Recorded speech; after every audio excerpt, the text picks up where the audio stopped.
سب سے پہلے ضلع جہلم سے سوال ہے۔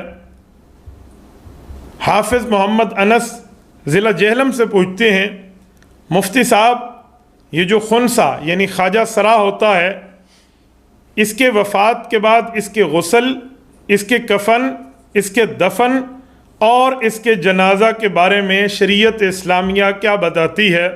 نیز اگر خواجہ سرا کی شادی اور نکاح کا معاملہ آ جائے تو اس بارے میں شریعت اسلامیہ کے احکامات کیا ہیں؟ حافظ انس صاحب، شریعت اسلامیہ تبیان لکل شیء، ہر چیز کی وضاحت، ہر چیز کے مسائل کا حل ہے۔ احادیث پاک، قرآن کریم، صحابہ کرام کے عمل، اس طرح امت مسلمہ کے تعامل و تواتر کو دیکھ کے فقہائے کرام جو ماہرین شریعت ہیں انہوں نے اس مسئلے کے حل لکھے ہیں۔ مثلا سب سے پہلے دیکھا جائے گا کہ خواجہ سرا کی کون سی قسم ہے، کیونکہ خواجہ سرا شریعت کے لحاظ سے 3 قسموں پر مشتمل ہوتے ہیں۔ یا تو اسے خنثی مذکر کہتے ہیں، یا خنثی مؤنث کہتے ہیں، یا خنثی مشکل کہتے ہیں۔ خواجہ سرا میں ایک قسم مذکر کی بھی ہے، ایک قسم مؤنث کی بھی ہے اور ایک قسم مشکل کی بھی ہے۔ جو خواجہ سرا ہے اگر وہ مذکر ہے اور اس کو شادی کی ضرورت پیش آتی ہے اور وہ شادی کی ڈیمانڈ کرتا ہے تو اس کی کسی خاتون سے شادی کرا دی جائے۔ خواجہ سرا مذکر کا مطلب ہے کہ اس کی داڑھی نکل آئے گی اور باقی مردانگی کے علامات اس پہ ظاہر ہو جائیں گے تو خواجہ سرا ہونے کے ساتھ ساتھ مردوں والا خواجہ سرا میں شمار ہوگا شریعت اسلامیہ میں۔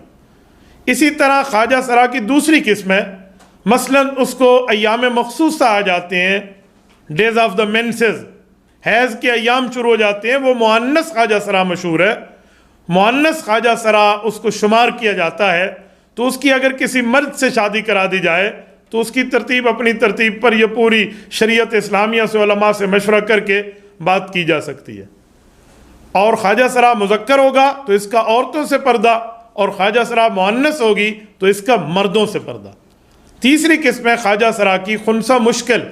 خنثی مشکل کا معنی یہ ہے اس میں مذکر اور مؤنث دونوں علامات پائی جاتی ہیں، مردانگی اور زنانہ پن دونوں علامتیں موجود ہیں، تو ایسے کی شادی نہیں ہو سکتی۔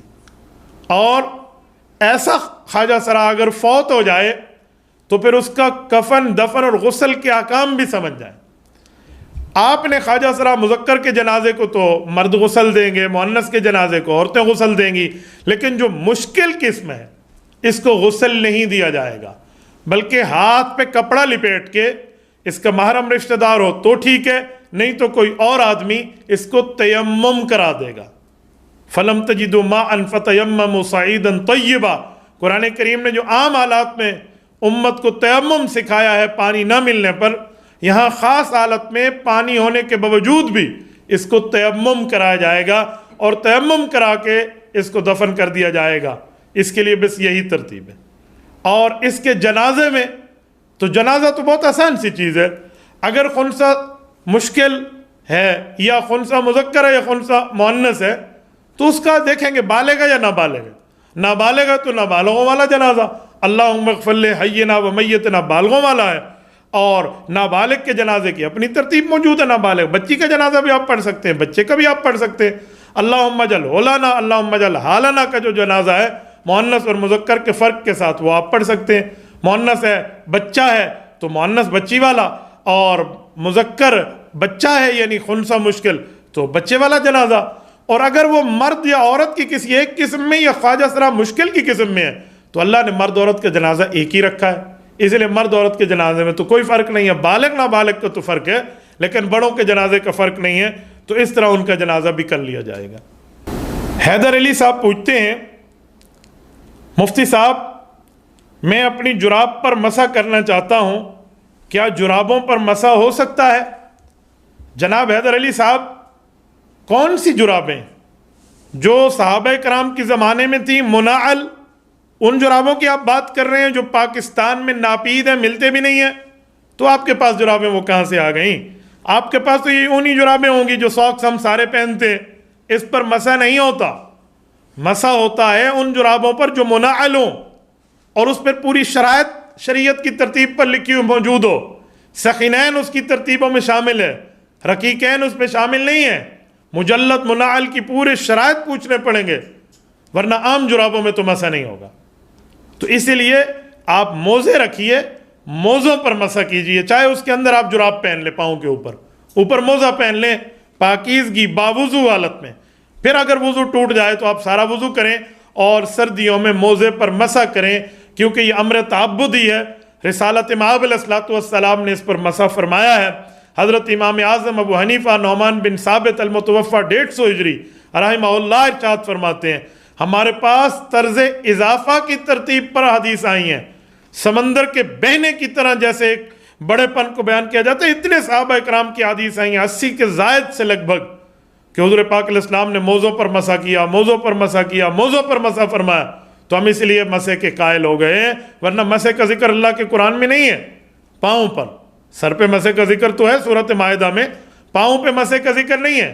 پاؤں کے لیے تو دھونا ہے، اسی لیے وَامْسَحُوا بِرُؤُوسِكُمْ وَأَرْجُلَكُمْ ہے، وَأَرْجُلِكُمْ ہوتا تو پاؤں کا مسح بنتا ہے نا، وَأَرْجُلَكُمْ إِلَى الْكَعْبَيْنِ، پاؤں کے دھونے کا حکم ہے، لیکن مسح میں آپ علیہ السلام نے موزوں پر پاؤں کے اوپر مسح کیا ہے، تو اسی لیے اضافے کی صورت میں امام اعظم ابو حنیفہ رحمہ اللہ اس کو مان لے ہیں، اور پوری امت مان رہی ہے۔ صحابہ کرام کے ترجمان ہیں، شاگرد ہیں، صحابہ کرام رضی اللہ عنہم اجمعین کے سپوکن پرسن ہیں حضرت امام اعظم ابو حنیفہ، جن نے صحابہ کرام کو پڑھا ہے، صحابہ کرام سے پڑھا ہے، صحابہ کرام کو دیکھا ہے، انہوں نے فتویٰ جاری فرما دی اور پوری امت مان رہی ہے۔ تو آپ اس موضوع کے اوپر آپ مسح کر سکتے ہیں۔ علی معاویہ بھائی ہیں کراچی سے، پوچھتے ہیں مفتی صاحب اگر کوئی شخص ڈاکو بھی ہو، شرابی بھی ہو، ڈکیٹی کرتے ہوئے پولیس کے ہاتھوں مارا جائے تو کیا ایسا شخص شہید کہلایا جا سکتا ہے اور قیامت میں اس کو شہادت کی حالت میں اٹھایا جائے گا؟ بھائی علی معاویہ یہ کیسا سوال ہے؟ جو شخص ڈاکو بھی ہے، شرابی بھی ہے، وہ اس کو آئین اور قانون کو توڑے ہوئے بھی ہے، اس پر پولیس حملہ آور ہے، اور یہ بندہ مارا جائے تو ڈاکو کب شہید ہوگا؟ ہم تو اسے شہید نہیں شمار کریں گے۔ اگر یہ صفات اس میں موجود ہیں جو صفات آپ نے لکھی ہے تو پھر تو سوال بنتا ہی نہیں ہے، ایسے کو کسی صورت شہید نہیں کہا جا سکتا۔ شہادت کے لیے تو بڑی شرائط ہیں اور بڑا مقدس ایک فریضہ اور ایک عہدہ اور ایک رتبے کا نام ہے، وہ اس طرح کے معاملات میں نہیں ہوتا۔ بلکہ ایسے ڈاکو کے ہاتھوں جو کسی انسان کے مال اور جان کا دشمن ہے اور مسلمان کو وہ ہتھیار اس کے سامنے اٹھائے ہوئے ہے، وہ پولیس کے ہاتھوں مارا جاتا ہے تو یہ تو آرام موت مرا۔ ہاں اس کے مقابلے میں کوئی مسلمان پولیس والا مزاحمت کرتے ہوئے چلا جائے، میں اسے تو شہید کہہ دوں گا کہ وہ تو من قتل دون مالی واہلی فہو شہید ہے۔ لیکن ایسا بندہ جو ڈاکو ہو، شرابی ہو، اور پتہ نہیں کیا کیا آپ نے اس کی صفات یہاں بھر دی ہیں، ایسے بندے کو ہم شہید نہیں کہہ سکتے۔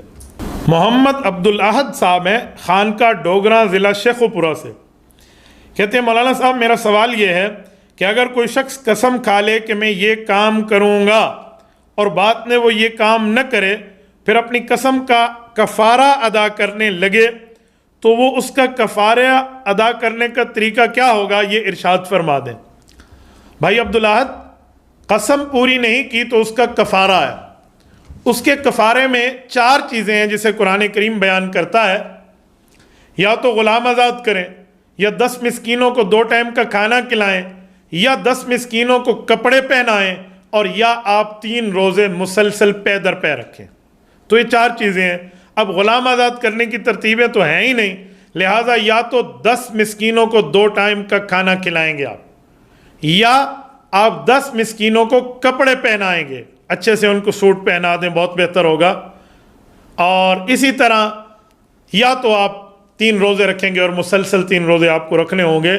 یہ آپ کے قسم کا کفارہ ادا ہو جائے گا، اس سے آپ قسم پہ بری ہو جائیں گے، اور قیامت کے دن رب کریم نے فرمایا آپ کو اللہ تعالیٰ کوئی مواخذہ نہیں فرمائے گا۔